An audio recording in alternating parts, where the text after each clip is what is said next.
इस देश में जिस भेष में जिस परिवेश में रहूं, नमो अरिहंत नमो अरिहंत नमो अरिहंत कहूं। जिस सानी से जिस नाम से जिस जान में रहूं, नमो अरिहंत नमो अरिहंत नमो अरिहंत कहूं। जिस प्यारी से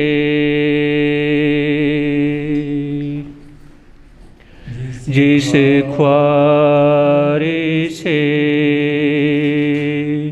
जिस संसार में रहूं,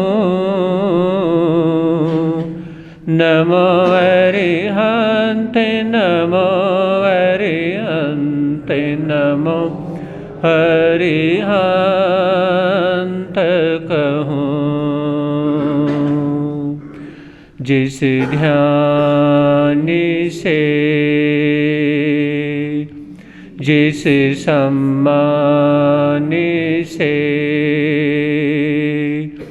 जिस जहान में रहूं, नमो अरिहंत नमो अरिहंत नमो अरिहंत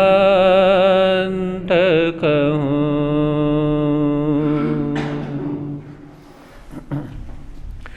है समय नदी के धार के जिसमें सब बह जाया करते हैं समय बड़ा तूफान प्रबल पर्वत झुक जाया करते हैं।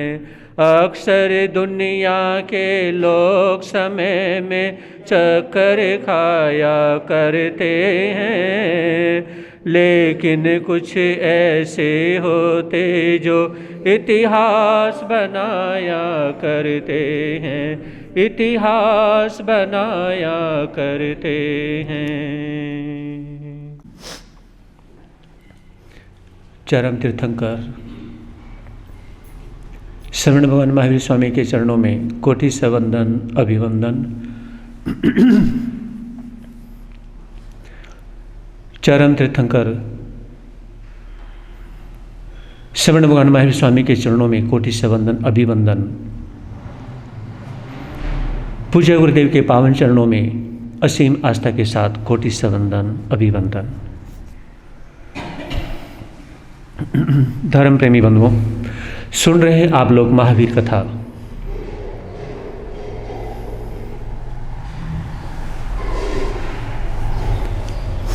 आप जो बनना चाहते हैं, जिस लाइन में जाना चाहते हैं, उस लाइन का एक सर्वश्रेष्ठ कोई व्यक्तित्व है, कोई व्यक्ति है, तो उसे कभी भूलो मत।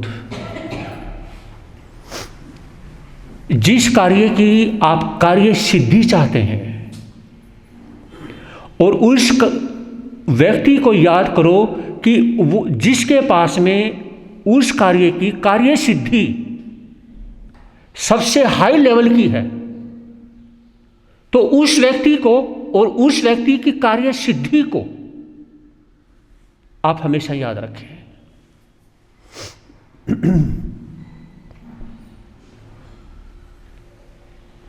यहाँ पर मैं बताना चाहूँगा, कुछ समय पहले ये मैंने विचार किया, मुझे महावीर के प्रति, अपने तीर्थंकर के प्रति बहुत बहुत ज़्यादा और भी ज़्यादा समर्पण भावना से होना चाहिए। उनको हमेशा 24 घंटे उनको ध्यान करना चाहिए, उनको याद करना चाहिए। 24 तीर्थंकरों में सबसे ज़्यादा अगर मुझे किसी का स्मरण करना चाहिए तो अपने भगवान महावीर का करना चाहिए। मैंने सुना भी है सबसे ज़्यादा मंत्र स्तोत्र किसके हैं? भगवान पार्श्वनाथ के हैं। लेकिन मैंने विचार किया कि मैं भगवान महावीर के शासन में हूँ, मुझे सबसे ज़्यादा भगवान महावीर का नाम लेना चाहिए। आज मैं आपको जिंदगी का एक ऐसा अनुभव दे रहा हूँ। तो उसने जब यह महसूस किया और भगवान महावीर की ही उनकी जो भी स्तोत्र है, कुछ भी है, उसको दिल से शिरोधार्य किया, उसने मुझे बहुत ऊंचा उठा दिया। अपने बाप को छोड़ करके, ध्यान से सुनना, अपने बाप को छोड़ करके किसी पड़ोसी की प्रशंसा करना, ये उतना सही है जितना अपने तीर्थंकर को छोड़ करके, अपने शासन देव को छोड़ करके कहीं और चले जाना। मैंने नंबर 1 पे यानी कि शिरोधार्य किया कि मेरे महावीर हैं, मेरे भगवान हैं, क्योंकि मैं इनके शासन में हूं, इनकी जिनवाणी पढ़ता हूं। और उनको धारण करने के बाद में वो हासिल हुआ, शायद मैं सोचता था कि मुझे जिंदगी में ये तो कभी मिलेगा भी नहीं, मुझे ये कभी नहीं मिलेगा, और मुझे वो हासिल हुआ जो मैंने भगवान महावीर को दिल से ये किया कि सब कुछ बस महावीर महावीर महावीर, बस, इससे ज़्यादा कुछ नहीं। आइए उसी तीर्थंकर की, महावीर की कथा। भगवान महावीर ने एक बात कही, अगर तुम किसी को जानना चाहते हो तो उसके साथ में रहना शुरू कर दो। लेकिन अगर भगवान महावीर को ही जानना हो तो, परमात्मा को ही जानना हो तो, प्रभु को ही जानना हो तो फिर क्या करोगे? उनके साथ तो हम रह नहीं सकते। महावीर ने कहा तुम किसी को जानना चाहते हो तो उसके साथ रहना शुरू कर दो। लेकिन यहां पर अगर महावीर को ही जानना हो, अगर परमात्मा को जानना हो, तो मेरे परमात्मा ने क्या कहा? उसके धर्म को समझना शुरू कर दो। क्या शुरू कर दो? उसके धर्म को समझना शुरू कर दो। तीर्थंकर में और भगवान में क्या फर्क है? एक भगवान है वो भी मोक्ष में है, और एक तीर्थंकर है वो भी मोक्ष में है। लेकिन तीर्थंकर के पास सामर्थ्य है आपको भी भगवान बनाने का, लेकिन भगवान के पास सामर्थ्य नहीं है आपको भगवान बनाने का। भगवान के पास सामर्थ्य है खुद भगवान बनने का, लेकिन आपको भगवान बनाने का सामर्थ्य भगवान में नहीं है। ये सामर्थ्य तीर्थंकर में है। और सबसे बड़ी बात देखिए, जो बन सकते हैं उनको भी तीर्थंकर बनाते हैं, जो बनना चाहते हैं उनको भी तीर्थंकर बनना चाहते हैं, और जो बनना ही नहीं चाहते लेकिन वो तीर्थंकर बन सकते हैं, भगवान बन सकते हैं। जो बनना नहीं चाहते लेकिन वो बन सकते हैं, उनको भी तीर्थंकर बना देते हैं, उनको भी भगवान बना देते हैं। कौन? तीर्थंकर। जो कहते हैं कि हम भगवान बनेंगे नहीं, लेकिन तीर्थंकर ये जानते हैं कि इस व्यक्ति के पास में इतनी क्वालिटी है कि ये भगवान बन जाएगा, वो उसको भगवान बना देते हैं। अर्जुन माली जैसे, जो पहले बनना नहीं चाहते लेकिन बना देते हैं। धर्म प्रेमी बंधुओं, भगवान बनने की यात्रा शुरू हुई कहाँ से? नैसार के भाव से। और तीर्थंकर बनने की यात्रा शुरू हुई मरीचि के भाव से। भगवान बनने की यात्रा नैसार के भाव से, मरीचि बनने की यात्रा तीर्थंकर बनने की जो यात्रा वो मरीचि के भाव से। तो देखिए, मरीचि के भाव में तीर्थंकर की यात्रा शुरू हुई है, लेकिन भगवान की यात्रा जो शुरू हुई है वो कहां से? वो नैसार के भाव से। और यहां नादौन वालों से लगता है कि कुछ बनना ही नहीं चाहते हैं।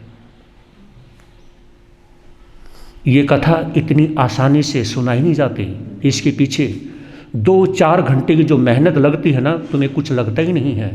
और यहाँ पर देखिए कथा सुनने का कितना सा भाव है, कमाल की बात है।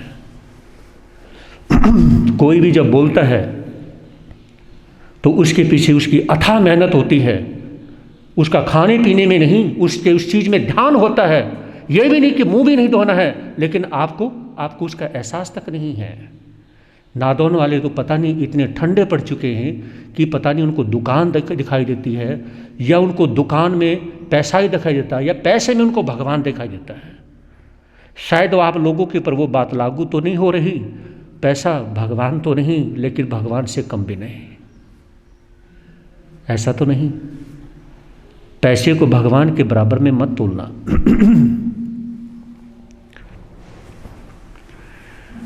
मरीचि ने दीक्षा लेने के बाद में भगवान ऋषभदेव से कि समोषण में जब वो पहुंचते हैं और समोषण में जाकर के उन्होंने दीक्षा ली, लेकिन मरीचि ने भगवान ऋषभदेव के पास में दीक्षा क्यों ली? उनका भाव कैसे बना? उन्होंने कभी उनके दर्शन ही नहीं किए थे। मरीचि ने भगवान ऋषभदेव के कभी दर्शन नहीं किए थे। आपको बताना चाहूँगा, इतिहास में, आज तक के इतिहास में अगर किसी ने सपने लिए हैं तो सिर्फ मरीचि ने। मरीचि जैसा कोई व्यक्तित्व का ऐसा व्यक्ति आज तक इतिहास में नहीं हुआ जिसने ऐसे सपने लिए हों। सपने लेने का काम जितना मरीचि ने किया है, शायद किसी व्यक्ति ने नहीं किया। आप कहेंगे तो सपने तो सभी लेते हैं, है ना? लेकिन मरीचि ऐसा व्यक्ति है कि अभी सपना जो ले रहा है, उस सपने से श्रेष्ठ व्यक्ति किसी को देखा तो पुराना 1 सेकंड में छोड़ देगा और उसको भूल भी जाएगा। उससे बढ़कर के उसने किसी को देखा, पहले वाले को छोड़ देगा। उससे बढ़कर के अगर कुछ ने कुछ देखा, उसको छोड़ देगा। जैसे चांदी से बढ़कर के सोना मिला तो चांदी को छोड़ देगा। सोने से बढ़कर के अगर कोई टाइटेनियम, कोई धातु मिली तो सोने को छोड़ देगा। लेकिन अन्य व्यक्ति हर चीज को पकड़ लेते हैं। अन्य व्यक्ति हर चीज को पकड़ लेते हैं।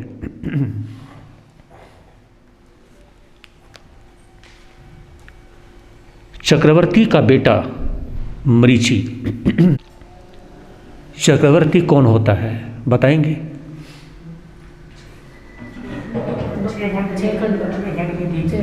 आप कहेंगे जो 6 खंड पे शासन करते हैं। वो 6 खंड पे शासन करते हैं, हम एक व्यवहार की दृष्टि से कह सकते हैं, लेकिन वो किसी पर जबरदस्ती कुछ थोपते नहीं है। वो किसी पर कोई जबरदस्ती थोपते नहीं हैं। उनके यानी कि पूरे देश में जो जितने भी राजा महाराजा है, वो खुद कहते हैं तुम शासन करो, तुम राजा हो, तुम सब कुछ हो, है ना? तुम्हें यानी कि जो कुछ करना है करिए, यानी कि सारी व्यवस्था तुम्हारी होगी, सब कुछ तुम्हारा होगा, मेरा कुछ नहीं होगा। चक्रवर्ती क्या बोलते हैं? सब कुछ क्या होगा? तुम्हारा होगा, तुम भी राजा हो। चक्रवर्ती के अंडर में जो यानी कि सैकड़ों हजारों जो राजा होते हैं, वो कहते हैं कि तुम अपने सम्मान में, अपनी इज्जत में कोई कमी मत करो, तुम सब कुछ हो और तुम्हें सब कुछ करना है, लेकिन सोच सब कुछ तुम्हारी होगी, बस नीति मेरी होगी। क्या समझे? नीति किसकी होगी? पॉलिसी किसकी होगी? बोला करो ना। पॉलिसी चक्रवर्ती की होगी। वो कहते कि पॉलिसी मेरी होगी, नीति मेरी होगी और सब कुछ तुम्हारा होगा, तुम भी राजा हो, बस ये चक्रवर्ती का शासन होता है। मतलब क्या हुआ, वो किसी को अधीन नहीं रखते, वो किसी को गुलाम नहीं बनाते, वो हर किसी को मुंह उठा करके चलने का यानी कि हर किसी को अवसर देते हैं। ये नहीं तुम छोटे हो, तुम मेरे अधीन में रहो, ऐसा नहीं है। अब आगे देखिए, एक रोज एक राजा भरत चक्रवर्ती के पास आते हैं। उम्र में बड़े थे, हट्टे कट्टे थे, नमस्कार करते हैं। मरीचि उनको देखते हैं और जैसे मरीचि ने देखा ये राजा मेरे पिता को नमस्कार कर रहा है, उनके जाने के बाद में अपने पिता से पूछा। मरीचि की एक आदत थी, कुछ भी देखा बस वहाँ पे सवाल पक्का करना। अगर उन्हें आंखों से जरा सा भी देखा वो सवाल करेंगे ही करेंगे, उनको वहाँ पे उत्तर चाहिए बस। तो उन्होंने सवाल किया कि इन्होंने आपको नमस्कार क्यों किया, जबकि ये उम्र में बड़े हैं। तो उन्होंने कहा कि इनके पास अपनी कोई सोच नहीं है, इनके पास उम्र है लेकिन इनके पास नॉलेज नहीं है, अपनी सोच नहीं है। हर जो नीति है, जो नीति के बोल है, जो सोच है, वो मुझे इनको देनी पड़ती है, इसलिए ये मुझे नमस्कार करते हैं। मेरे पास में हर तरह का सामर्थ्य है लेकिन इनके पास में हर तरह का सामर्थ्य नहीं है, इसलिए मुझे नमस्कार करते हैं। मरीचि यहाँ पर अपने पिता को, भरत चक्रवर्ती को श्रेष्ठ मान लेता है, क्योंकि उनकी आदत थी जो श्रेष्ठ हो उसको वो मान लेते थे, उनको मान लिया। अब वही राजा दोबारा से फिर आते हैं, कुछ दिन के बाद में फिर आए। अब फिर जैसे ही आए, अब की बार भरत चक्रवर्ती सिंहासन से खड़े होते हैं और उस राजा को नमस्कार करते हैं, उसकी आव भगत करते हैं। माइंड खराब हो गया मरीचि का, ये क्या हुआ, ये तो उल्टा ही हो गया। ये राजा जब पहले आए थे उस समय इन्होंने मेरे पिता को नमस्कार किया था, लेकिन आज मेरे पिता इनको नमस्कार कर रहे हैं। इसका मतलब मेरे पिता भरत चक्रवर्ती एक बात कहते हैं और वो हमेशा हमें कहते हैं, जो कोई श्रेष्ठ होता है ना उसको हम सभी बच्चों का पूजनीय बना देते हैं।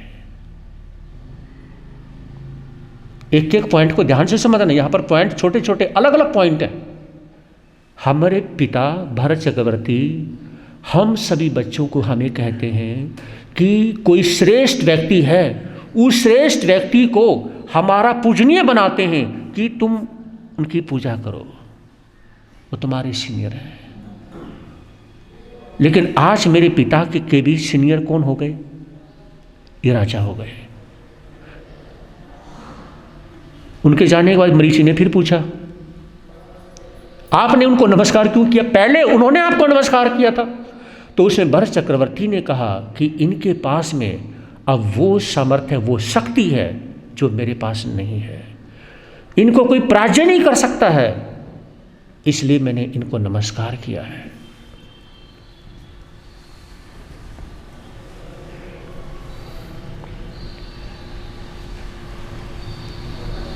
तो भरत चक्रवर्ती की बात सुनकर के मरीचि के दिमाग में बैठ जाती है कि अब मेरे श्रेष्ठ कौन है, वो राजा है। अब मेरे पिता से ज़्यादा श्रेष्ठ मेरे लिए वो व्यक्ति है। तो इस तरह से एक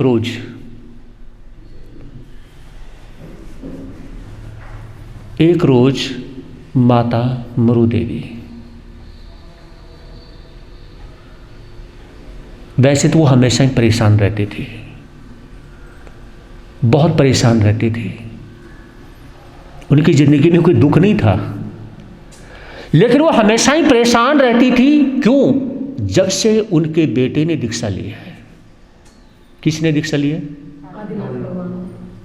भगवान ईश्वरदेव ने, आदिनाथ भगवान ने। जब से उन्होंने दीक्षा ली है तब से वो हमेशा परेशान है, दुखी है, वो हमेशा दुखी है कि मैं सुखी नहीं रह सकती, मुझे अगर चाहिए तो अपना बेटा चाहिए, कुछ भी नहीं, उनका खाने में पीने में किसी चीज़ में कोई मन नहीं है। और तो उसमें भरत चक्रवर्ती जब पास में आते हैं, उन्हें नमस्कार करते हैं, और मरीचि देख रहा है मेरे पिता किसको नमस्कार कर रहे हैं? अपनी दादी को, क्योंकि माता मरु देवी भरत चक्रवर्ती की दादी है। यानी कि मेरे पिता अपनी दादी को नमस्कार कर रहे हैं, और मेरी दादी किसको सबसे ज्यादा प्यार करती हैं? अपने बेटे को करती हैं। मेरी दादी जिसको प्यार करती हैं उसको मैंने आज तक नहीं देखा। किसको नहीं देखा? भगवान ऋषभदेव को नहीं देखा। ये मरीचि विचार कर रहा है। ध्यान से सुनते जाना बात को। तो हुआ क्या?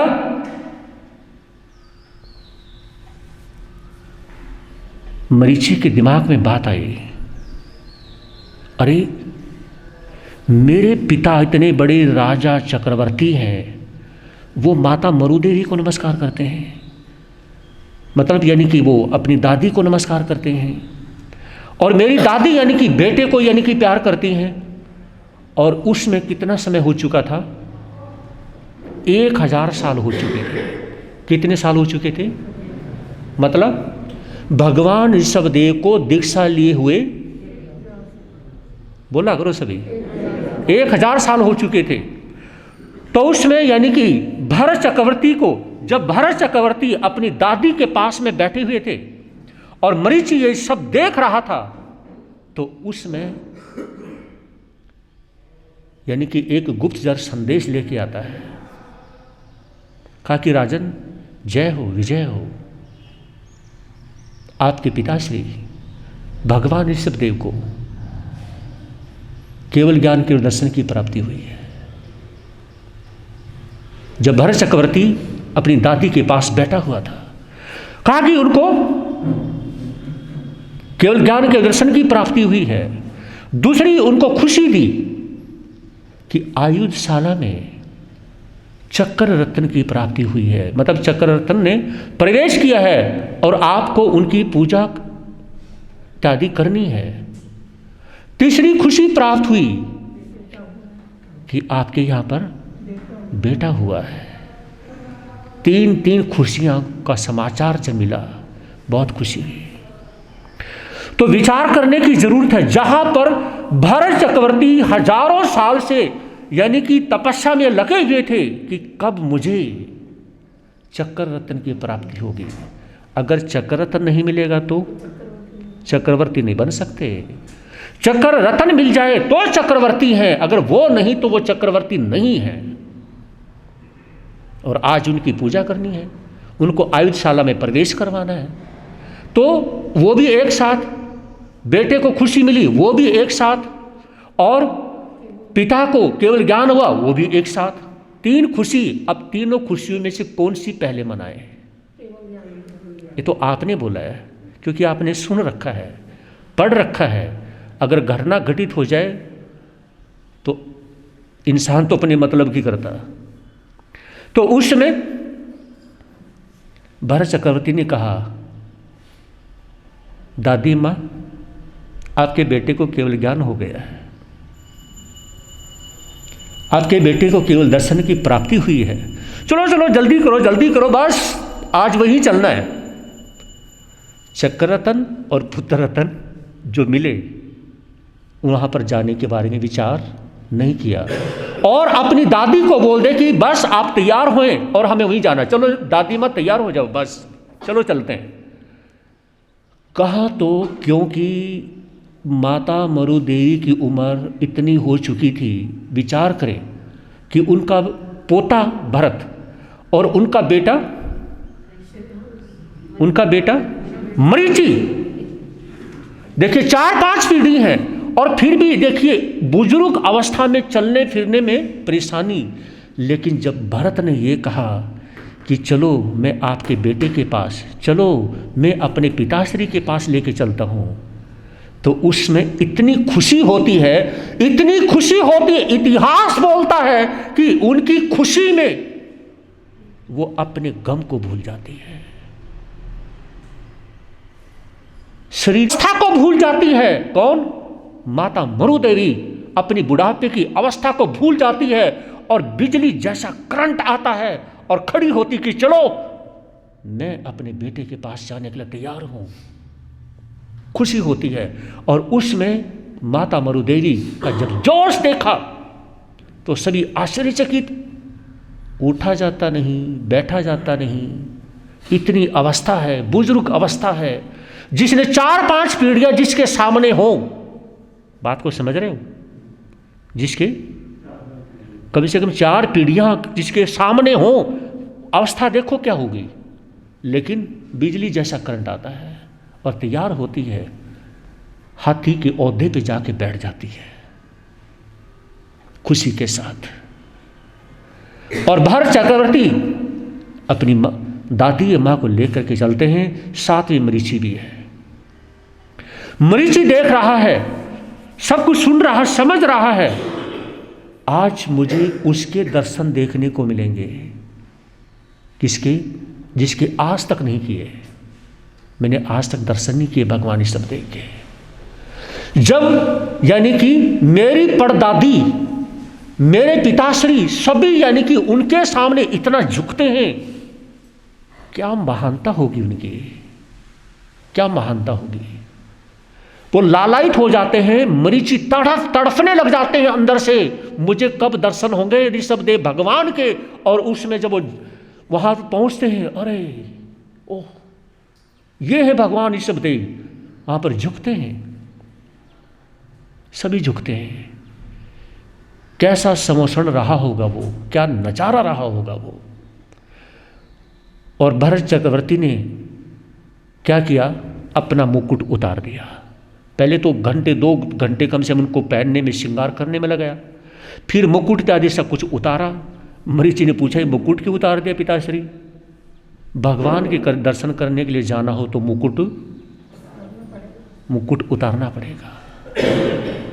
मुकुट उतार दिया। कहा कि कमाल है, मतलब वो ऐसे भगवान हो गए कि आपको मुकुट उतारना पड़ेगा। कहा कि हाँ उतारना है। वहां पे जाने के बाद में भरत चक्रवर्ती नमस्कार करते हैं और देखिए उनकी परदादी, मरीचि की परदादी भी जो है वो भी नमस्कार कर रही हैं। क्यों? बेटा तो है ऋषभदेव, लेकिन वो भगवान बन चुके हैं। मेरे बेटे को केवल ज्ञान हो चुका है, बोलती हैं, लेकिन भगवान ऋषभदेव ने तो देखा भी नहीं। अरे ये क्या मतलब, ये उनको नमस्कार कर रही हैं, बोल रही हैं और वो इनकी तरफ ध्यान ही दे रहा। मरीचि देख रहे हैं, वो यानी कि मतलब कोई ध्यान ही नहीं है। अरे ये तो कमाल की बात है। तो उसमें मरीचि जब ये देखते हैं ना, बस मैंने सब कुछ छोड़ना है, मुझे कुछ नहीं ग्रहण करना, मन में विचार करना है। ये बात वो मरीचि मन में विचार कर रहे हैं कि अब मुझे पिताश्री या घर में किसी की तरफ ध्यान नहीं देना। मुझे अब मुझे ध्यान किसकी तरफ देना है? भगवान ऋषभ की देव की तरफ देना है। बस इनके जैसा बनना है। अब मैं आपसे एक सवाल पूछता हूं, जल्दी मत करना। है तो सिंपल, लेकिन आंसर देना मुश्किल होगा। एक व्यक्ति दान दे रहा है ना, या एक व्यक्ति प्रभावना दे रहा है, एक व्यक्ति कुछ भी दे रहा है, आप उससे वो चीज लेते हैं, है ना, आप उससे वो चीज लेते हैं या आप उसका व्यक्तित्व लेते हैं। मेरी बात का जवाब दोगे नहीं क्या? आप उसका व्यक्तित्व लोगे या आप उससे वो दान लोगे, जब वो दान दे रहा है वो लोगे, या आप उसका व्यक्तित्व लोगे? क्या झूठ क्यों बोलते हो जैन साहब? झूठ क्यों बोलते हो? आप उससे लोगे, उसका दान लोगे। सभी दान ही तो लेते हैं, सभी दान ही लेते हैं। कौन किसका नेचर लेता है? आज अगर कोई देखिए, एक चीज कोई किसी की नहीं लेता, और वो कौन नहीं लेता? कोई किसी की सोच नहीं लेता। संसार में हर चीज लेने वाले, उठाने वाले मिल जाएंगे, लेकिन कोई किसी की सोच को उठाने वाला, उसको लेने वाला संसार में कोई नहीं होता। समझ रहे? संसार में कोई किसी की सोच को नहीं लेता। उससे चीज ले लेंगे। अगर कोई वो व्यक्ति दान दे रहा था वो ले लेंगे, लेकिन उसकी सोच को कोई नहीं लेता। लेकिन यहां पर मरीचि ने विचार किया कि मुझे क्या करना है? मुझे कुछ नहीं लेना है। मुझे जो लेना है, मुझे इसी भगवान का व्यक्तित्व लेना है। मरीचि ने कहा कि मुझे दान नहीं लेना, मुझे दान देने वाला चाहिए। जो दान दे रहा है ना, मुझे वो चाहिए। जो वो दे रहा है वो नहीं चाहिए। है कि नहीं कमाल की बात? मरीचि के पास में कुछ ऐसे प्लस पॉइंट थे जो किसी के पास नहीं थे। तो मरीचि ने विचार किया, दान देने वाले को ले लो और जो दान दे रहा है उससे आप सिकोड़ लो। कोई करता है इसे? बोलते कि नहीं? कोई करता है? मरीचि ने किया। कहा कि मुझे आज के बाद किसी से कुछ नहीं चाहिए, मुझे सिर्फ मेरा भगवान चाहिए, मुझे अपने परमात्मा चाहिए, मुझे भगवान ऋषभदेव चाहिए। जब मन में यह विचार आता है तो उसमें क्या था कि अब मुझे भगवान बनना है और सिर्फ भगवान बनना है। और कहना चाहूंगा, माता मरु देवी, इतिहास ये बोलता है, माता मरु देवी, वैसे भगवान महावीर ने भी कहा कि माँ के पास में प्यार नहीं, माँ के पास में वात्सल्य होना चाहिए। लेकिन वात्सल्य अगर इतिहास में किसी ने किया है सबसे ज्यादा, तो सिर्फ माता मरु देवी ने किया है। हाँ जी ना, दोनों वालों। अगर इतिहास में, आज तक के इतिहास में अगर किसी माँ ने वात्सल्य किया है तो वो सिर्फ माता मरु देवी ने किया है। ऊन जितना वात्सल्य किसी ने नहीं किया। जो दिन रात सोते बैठते उठते चलते फिरते सिर्फ भगवान ऋषभदेव का उन्हें ध्यान रहा। उन्होंने अपना धर्म सब कुछ भूल गई। उन्हें कोई ज्ञान ऐसा नहीं था किसी तरह के। उन्हें यह नहीं पता था कि केवल ज्ञान क्या कहते हैं, वो होता क्या है। उन्हें सिर्फ एक ही बात, मुझे अपना बेटा चाहिए, मुझे इस संसार की कोई चीज नहीं चाहिए, मुझे धर्म भी नहीं चाहिए, मुझे बोलेगे नहीं, मुझे धर्म भी नहीं चाहिए, मुझे संसार की कोई चीज चाहिए ही नहीं, कुछ भी नहीं चाहिए, मुझे सिर्फ एक चीज चाहिए, मुझे सिर्फ मेरा बेटा चाहिए। और साल निकल गए, तब तक तड़पती रही। 10, 20, 50, 100 साल नहीं, 500 साल नहीं, 1000 साल तक दर्शन करने तक अपने बेटे को देखकर याद करके वो रोती रहती थी। उनके आंसू सूखते नहीं थे। मुझे कुछ मत दो, मुझे खाना मत दो, मुझे कुछ भी मत दो, मुझे सिर्फ एक चीज दे दो, मुझे मेरा बेटा दे दो। इतिहास बोलता है, इतना प्यार, इतना वात्सल्य, इतना प्रेम अगर इतिहास में किसी माँ ने किया है तो सिर्फ माता मरु देवी ने किया है। इतना प्यार करने वाली आज तक कोई माँ पैदा नहीं हुई है जिसने अपने बेटे से प्यार किया है। मैं आपको 1.5 साल पहले की बात बताऊंगा। एक लड़का 12th क्लास में पढ़ता,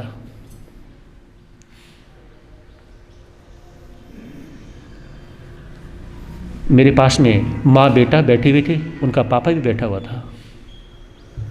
तो माँ ने कहा कि महाराज जी, ये अपने दोस्तों के साथ में इतना मस्ती में रहता है, इसका पढ़ाई में ध्यान नहीं है, पता नहीं कहाँ घूमता रहता है।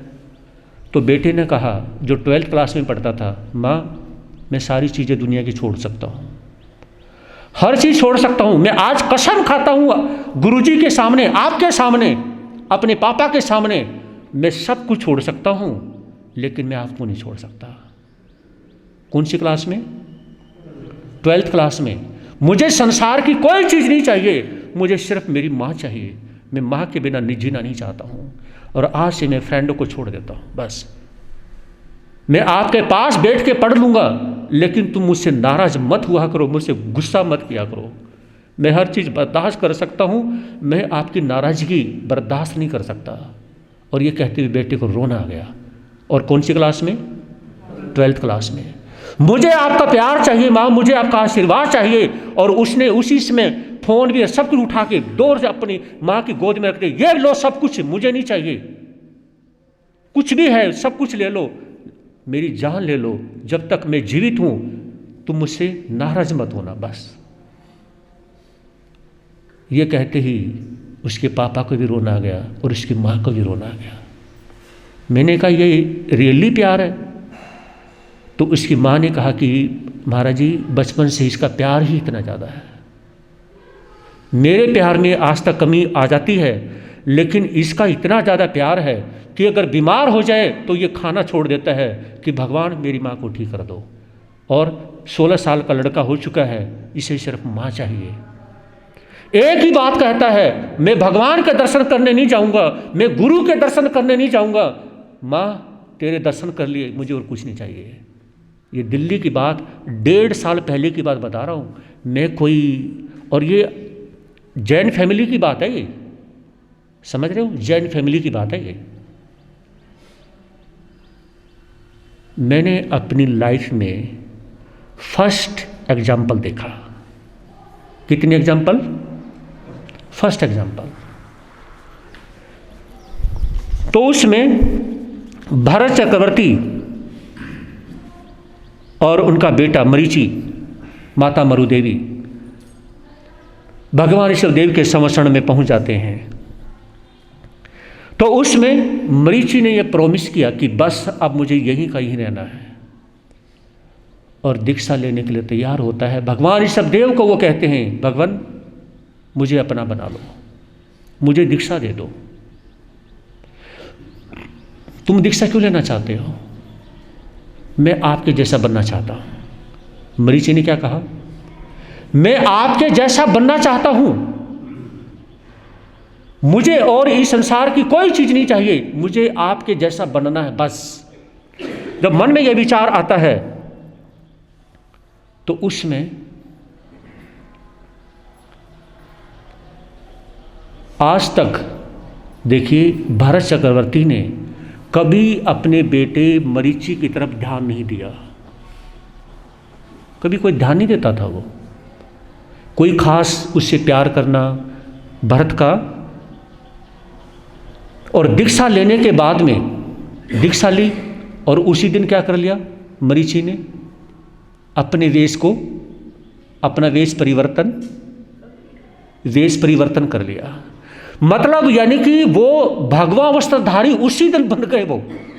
और जब वो भगवा वस्त्रधारी बने तो भरत चक्रवर्ती के मन में और ज़्यादा उनके प्रति ये बुरी भावना है कि अब तो बस इनका मुंह माथा देखना ही नहीं। उनके मन में जब भाव पैदा हुआ तो एक रोज भरत चक्रवर्ती जब दर्शन करने के लिए भगवान ऋषभदेव के अपने पिताश्री के जब वहाँ पर पहुँचते हैं, और उनके मन में एक सवाल पैदा हुआ, प्रभु आप कृपा करें, क्या आपकी सभा में कोई ऐसा व्यक्ति है जो इसी 24 का आने वाला तीर्थंकर होगा? क्या इसी 24 का कोई तीर्थंकर है आपकी सभा में? भगवान ऋषभदेव ने कहा कि हाँ है। इतना कहना था, सभा के जितने लोग थे सभी आश्चर्य से देखने लग जाते हैं। अरे एक भगवान के दर्शन हम कर रहे हैं, किसके? भगवान ऋषभदेव के। और एक फ्यूचर का तीर्थंकर, भविष्य का तीर्थंकर भी इसी सभा में बैठा हुआ है, उसके भी दर्शन करने का मौका मिलेगा। कितने बड़े सौभाग्यशाली हैं हम। प्रभु रुका नहीं जा रहा, अब जल्दी बताएं कि वो है कौन? कहा कि वो तुम्हारा बेटा। भगवान ऋषभदेव ने क्या कहा? वो तुम्हारा बेटा जो संत बना है, कौन? मरीचि। तो मरीचि के बारे में सुना और मरीचि इतना खुश होता है, बस फूला नहीं समारा वो। मुझे पता था मेरे पिता ने मुझे कभी प्यार किया ही नहीं, लेकिन अब तो करेंगे ना। मरीचि कैसे सोच रहा है, अब तो करेंगे। तो उसमें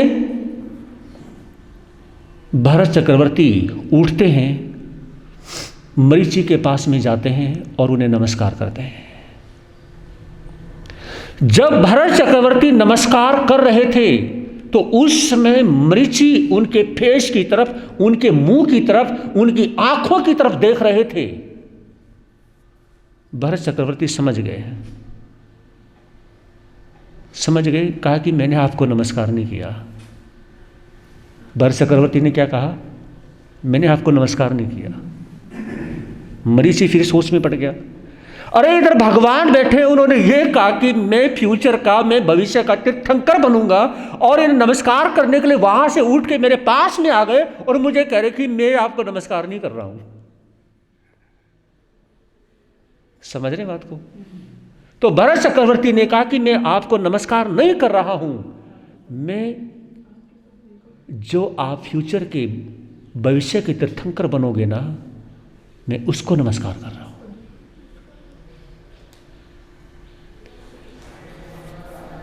जब ये हुआ तो उसमें भरत को खुशी होती है और भरत मन में एक विचार करते हैं,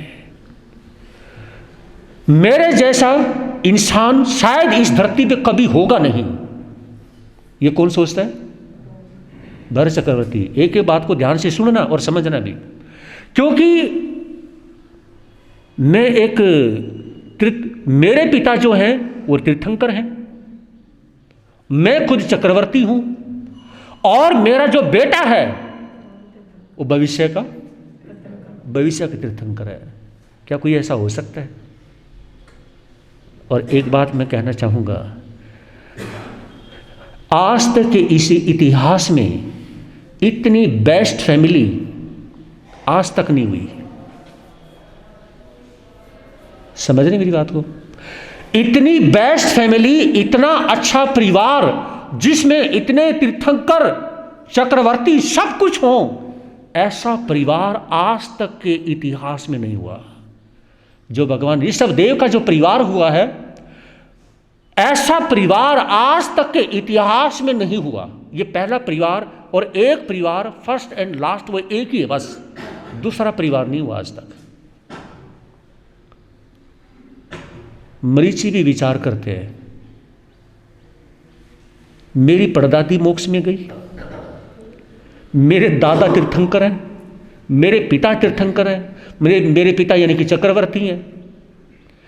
अब यानी कि भगवान ऋषभदेव कहने लगे कि सुनो, एक गजब की बात मैं तुम्हें बता रहा हूं। वो ये, अरे भरत, वो ये है कि मैं तीर्थंकर बना हूं, मैं चक्रवर्ती भी बना हूं। भरत को कहा कि तू चक्रवर्ती बना है, और ये जो मरीचि है ना, ये आने वाले समय में चक्रवर्ती भी बनेगा, आने वाले समय में तीर्थंकर भी बनेगा, और ये वो बनेगा जो मैं भी नहीं बना। ये किसने कहा? ऋषभदेव ने। जो मैं नहीं बना और जो तू भी नहीं बना। किसको कहा ये?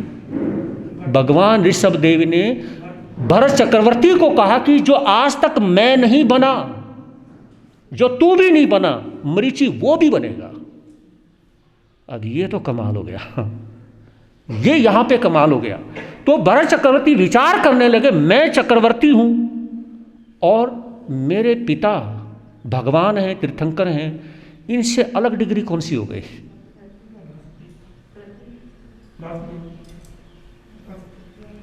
Yes, the best. तो उसमें भगवान ऋषभदेव ने कहा कि आने वाले समय में ये तीर्थंकर भी बनेगा, आने वाले समय में चक्रवर्ती भी बनेगा, आने वाले समय में ये वासुदेव भी बनेगा। मैं वासुदेव नहीं बना, और भरत तू वासुदेव नहीं बना, लेकिन ये मरीचि वासुदेव भी बनेगा, ये बनेगा। बहुत खुशी होती है, बहुत खुशी होती है। मरीचि ने वेश परिवर्तन कर लिया था, लेकिन उसने एक कसम खाई। जैसे गौशालक अपने आप को सर्वश्रेष्ठ मानता था, है ना, वो कहता था कि भगवान महावीर भगवान नहीं है, भगवान मैं हूं। और यहां पर मरीचि ने क्या कहा? मरीचि ने कहा कि मैं कुछ भी नहीं हूं, जो कुछ है वो भगवान ईश्वरदेव है। मेरा धर्म गलत है, मेरी सोच गलत है, मेरा धर्म गलत है, मैं भी गलत हूं। क्या कहा? मैं गलत हूं, मेरी सोच गलत है, मेरा धर्म गलत है, मेरा सब कुछ गलत है। अगर कुछ संसार में सही है तो भगवान ईश्वरदेव है। कोई भी व्यक्ति उनके पास में आता और कहता कि मेरे पास दर्शन कर लेना, बैठ लेना, उठ अब यहाँ से, चल भगवान महावीर के, भगवान ईश्वरदेव के पास जाओ। जितने भी लोगों को वो देखता, जो भी लोग उनके पास आते, कहा कि चलो उठो और भगवान ईश्वरदेव के पास जाओ। मेरा धर्म तो झूठा है, मैं भी झूठा हूँ, मेरी सोच सही नहीं है, जो कुछ सही है संसार में वो भगवान ईश्वरदेव की है।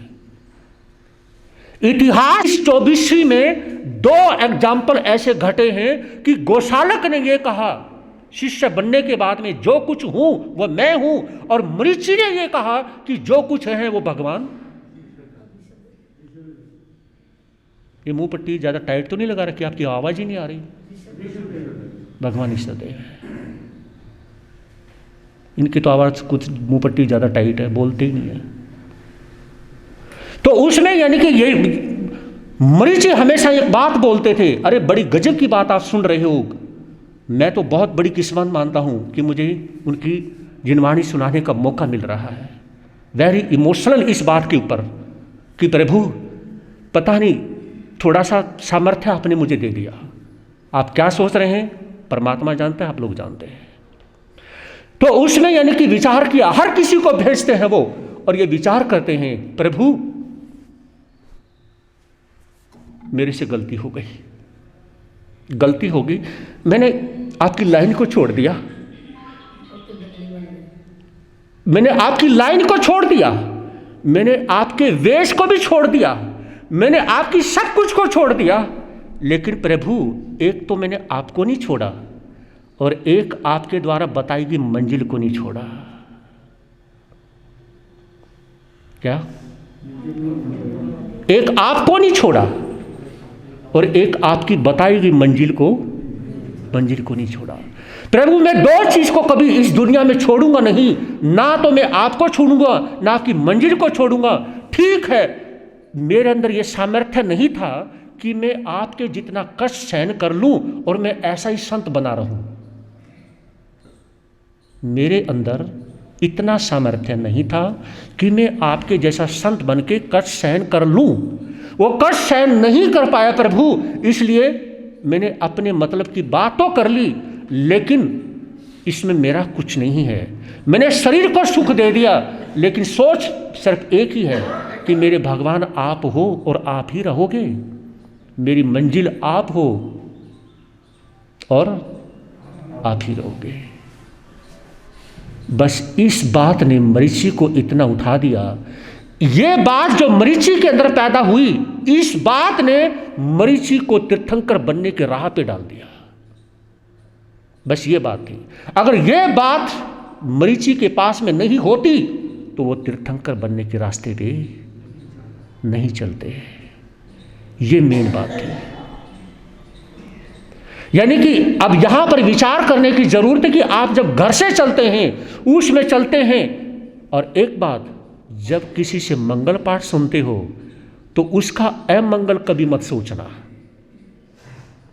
जिससे आप मंगल पाठ सुनते हो उसका कभी अमंगल मत सोचना, अमंगल मत करना, अमंगल मत करवाना। ये याद रखना इस बात को। जब भी धर्म अपने घर से निकलते हो, किसी भी संत साध्वी के प्रवचन में उन भगवान की जिनवाणी सुनने के लिए निकलते हो, तो वहां पर एक बात जो नोट करने लायक है वो अपने साथ में जरूर लेके आना, जैसे मरीचि ने किया है। शास्त्रों में आता है 3 के सामने यहाँ पर, क्योंकि मरीचि के साथ में ना एक चीज विशेष जुड़ी हुई है, वो है घमंड की। समझ रहे? तो कहा जाता है गुरु के सामने इतिहास के अंदर अगर किसी ने घमंड किया, दुर्योधन ने किया। भगवान के सामने किसी ने घमंड किया, गोशालक ने किया। और धर्म करते हुए घमंड करने वाले तो लाखों करोड़ों लोग हैं, लेकिन जिसने धर्म करते हुए घमंड किया वो बर्बाद हो गए। जिसने गुरु के सामने घमंड किया, दुर्योधन, वो बर्बाद हो गया। और जिसने भगवान के सामने घमंड किया, वो गोशालक बर्बाद हो गया। तो ये कहा, और मरीचि जो है वहां पर घमंड कर बैठता है। अपने पिता को देखता है, भरत चक्रवर्ती को देखने के बाद में, और राजसी लेशा आ जाती है। कहा कि मेरे पिता चक्रवर्ती हैं, कोई बात नहीं, अब तो भगवान ने भी बोल दिया मैं चक्रवर्ती बनूंगा, अब मुझे भी ऐसा राजा बनना है, मुझे ऐसा राजा बनना है, ऐसा चक्रवर्ती बनना है, और मुझे भोग भोगने हैं। और ये बातें उसके दिमाग में उठती हैं, और प्रायश्चित नहीं किया, प्रतिक्रमण नहीं किया, मिच्छामि दुक्कडम नहीं बोला, अपनी आत्मा को सॉरी नहीं बोला, और वहां पे वो एक रास्ते पे चल पड़ते हैं जो कि पतन का कारण था। 2 चीजों का कभी जब वो आती है ना, कभी पता नहीं चलता। बताओगे? 2 चीजें जब आती है ना, उनका पता नहीं चलता। एक तो खरगोश के कदमों का पता नहीं चलता, एक तो खरगोश के कदमों का पता नहीं चलता, और दूसरा घमंड कब आ गया पता नहीं चलता। ये 2 चीजें ऐसी हैं, जब खरगोश अगर पास में आके कब बैठ गया और कब चला गया उसका पता नहीं चलेगा, क्योंकि उसके कदमों की आवाज नहीं आती। और दूसरा घमंड की कभी आवाज नहीं आती। तो इतिहास बोलता है 2 चीजें आती हैं, कभी आवाज नहीं आती। तो ये विचार करने की जरूरत है।